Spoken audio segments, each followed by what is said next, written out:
রফিকুল ইসলাম, আহ, আপনি কুষ্টিয়ার ক্ষেত্রে কৃষি এবং পর্যটনের যে বিষয়টি বললেন, এটি শুধু কুষ্টিয়ার ক্ষেত্রে না, এটা বাংলাদেশের প্রত্যেকটি জেলা যদি আমরা বিবেচনা করি, প্রত্যেক জায়গায় তার নিজস্ব কিছু কৃষ্টি কালচার আছে।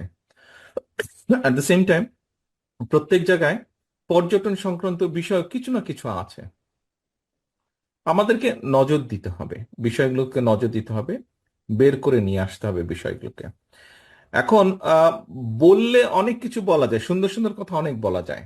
আমরা অনেক মানুষের কাছে অনেক সুন্দর সুন্দর কথা বলছি। আহ, আমি বলতে পারি সরকার গঠন করলে আমরা এই করব, সেই করব, এই করব, এই করবো, অনেক কিছু বলা যায়। আমি একটা ছোট্ট ঘটনা আপনাদের সকলের সামনে তুলে ধরতে চাই। এখন ঘটনাটা দিয়ে আহ, আপনি যদি কমিটমেন্টের বিষয়টি বুঝতে পারেন, খুব ভালো। যদি বুঝতে না পারেন, সেটা আমাদের জন্য একটু পেইনফুল। কারণ ঘটনাটা কি, আপনাদের সকলের সামনে আমি ঘটনাটা তুলে ধরছি।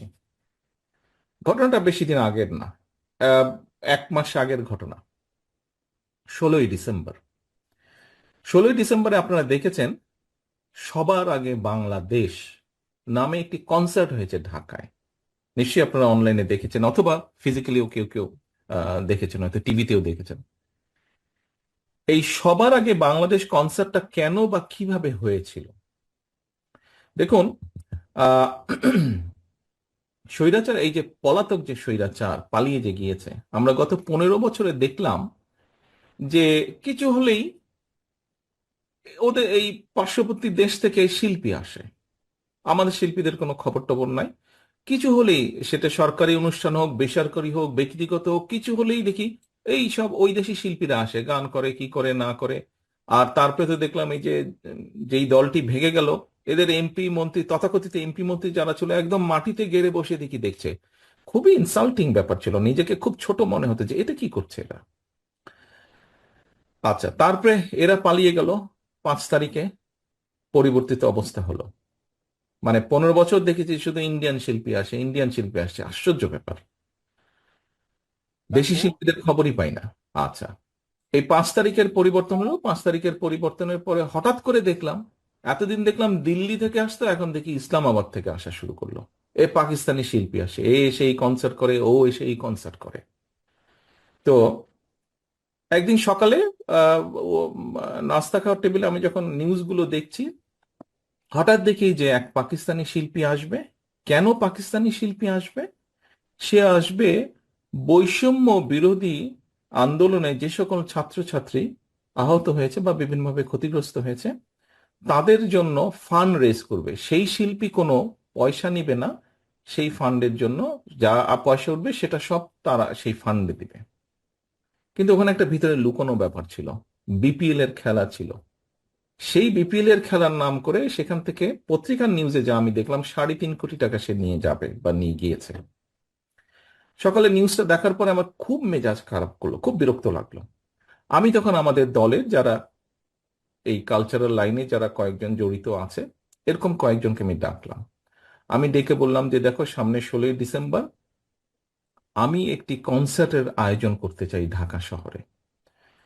তো কিন্তু ওই কনসার্টের বৈশিষ্ট্য হতে হবে সব বাংলাদেশি শিল্পী থাকবে, এবং শুধু বাংলাদেশি শিল্পী। নর্মালি কনসার্ট বলতে আমরা বুঝি যে সাধারণত ব্যান্ড সঙ্গীত যারা হয় তাদেরটাই, তাদের অনুষ্ঠানকে আমরা কনসার্ট বলি। আমরা বললাম যে না, এখানে শুধু ব্যান্ড সঙ্গীত থাকবে না, আমাদের বিভিন্ন ধরনের বাউল থাকবে, আমাদের পল্লীগীতি থাকবে, আমাদের আধুনিক গান থাকবে। অর্থাৎ আমাদের দেশে কম বেশি যারা শিল্পী, বিভিন্ন ধরনের, সব ধরনের শিল্পী থাকবে। বিকাল থেকে অনুষ্ঠান শুরু হবে। কোথায় করবে, কোথায় করবে আলোচনা করে তখন আমিই বললাম যে কেন আমরা মানিক মিয়ার সামনে করলে সমস্যা কি হয়? আমাদের তো আহ বিজয় দিবস। তো মানিক মিয়ার সামনে যদি বড় রাস্তাটা করি, মানুষজন আসবে, ও গান শুনবে ওই দিন, এবং এটার সাথে একটা সামঞ্জস্যপূর্ণ থাকবে। আলহামদুলিল্লাহ, আমরা অনুষ্ঠানটি আয়োজন করেছিলাম, এবং আলহামদুলিল্লাহ এখন পর্যন্ত কনসার্ট বলতে যা বোঝায়, বাংলাদেশের সবচেয়ে বৃহৎ কনসার্ট হয়েছে এটা। সবচেয়ে বৃহৎ কনসার্ট অনুষ্ঠান করতে পেরেছি আমরা। এবং আমাদের সবচেয়ে বড় সার্থকতা, বাংলাদেশি বাংলাদেশি এবং বাংলাদেশের প্রায় বলা যায় নাম করা যত শিল্পী আছেন, সবাই সেদিন ওখানে পারফর্ম করেছিলেন। তো এই ঘটনাটা আপনাকে আপনাদের সকলের সামনে আমি এই জন্য তুলে ধরলাম। আমাদের রফিকুল ইসলাম যেটা বলেছেন, আমি ওনার উত্তর হয়তো কথা প্রসঙ্গে অনেক কিছু বলতে পারতাম যে এই করব এই করব এই করব, বাট কিছু হলেও ছোট হলেও সেটি পর্যটন বলেন, কৃষ্টি কালচার বলেন, আমরা করেছি, অন্তত করার উদ্যোগ নিয়েছি, চেষ্টা করেছি আমরা। আপনার দল চেষ্টা করেছে, আপনার দল উদ্যোগ নিয়েছে দেশের কৃষ্টি কালচারকে তুলে ধরার জন্য।